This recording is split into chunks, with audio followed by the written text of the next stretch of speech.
name is Mohammed El Shire. My name is Wilmer Saint-Hilaire. My name is Wooder Saint-Hilaire. My name is Abdul Iran. And our system is a power sharing system for DC distribution networks. Okay? The system is composed of three sources where we have sharing among sources, alternative energy sources, to power loads in the house or in the DC network.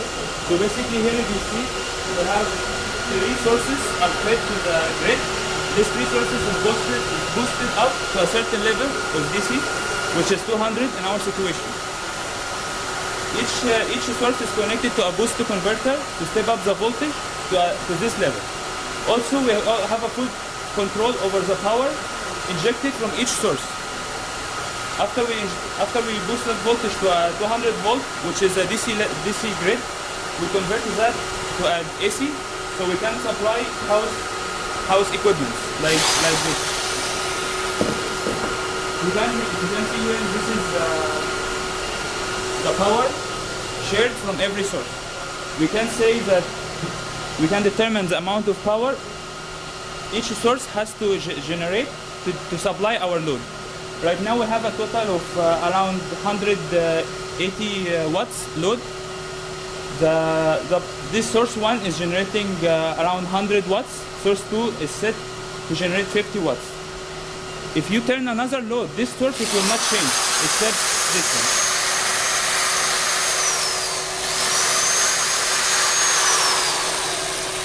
So you see here, this only source 3 changes, but source 1 and 2 does not change because it's fixed to generate only 100 watts, and this was fixed only to generate 50 watts.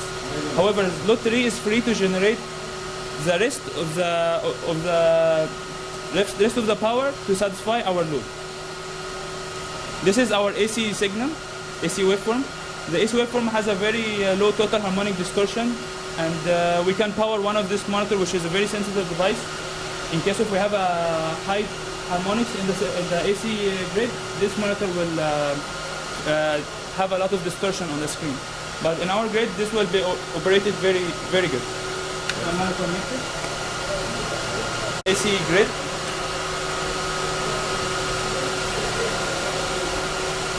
There's the monitor. As you see here, the monitor is operated very well, and the power here increased. You see, this is 100, this is 50, but the power that is fed to that monitor, to feed this monitor, is only generated from bus 3. Now I also have a capability of determining how much power this can generate. I can set this to only generate 50 watts if I want, and as you see, the response is very fast, around 0.3 seconds. It goes back and set it to 50 watts, and this one will increase the power. So because this is a very it's a balanced load, so this has to increase while this decrease. If I increase this one, you notice this will, if I increase this will decrease. And put this to 100 watts. You see here, this will decrease the power generated to compensate for this increase in power. Now we have this is a voltage waveform, and this is the current waveform.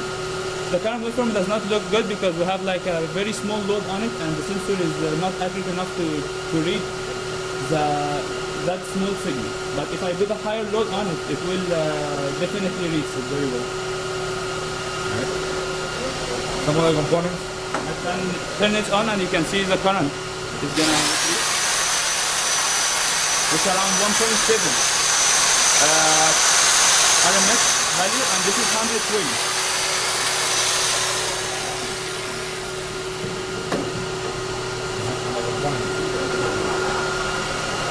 This is the hardware for the project. The project consists of 3 boost converters, where we can step the input voltage to the 200 level DC, and then is connected to a DC point, where we have all the 3 sources connected to one point, and then went to a single phase inverter, and this single phase inverter will convert the DC voltage of 200 to 120 volt AC, 60 hertz. Then it's fed to a LC filter. The LC filter will just filter all the odd harmonics. So basically we can get the fundamental waveform for the AC component. And we also have a buck converter to step down the voltage from 200 volt to 50 volt. So basically, if you want to connect hybrid car or loads at low DC level, you can connect it in here. And that's it. Okay.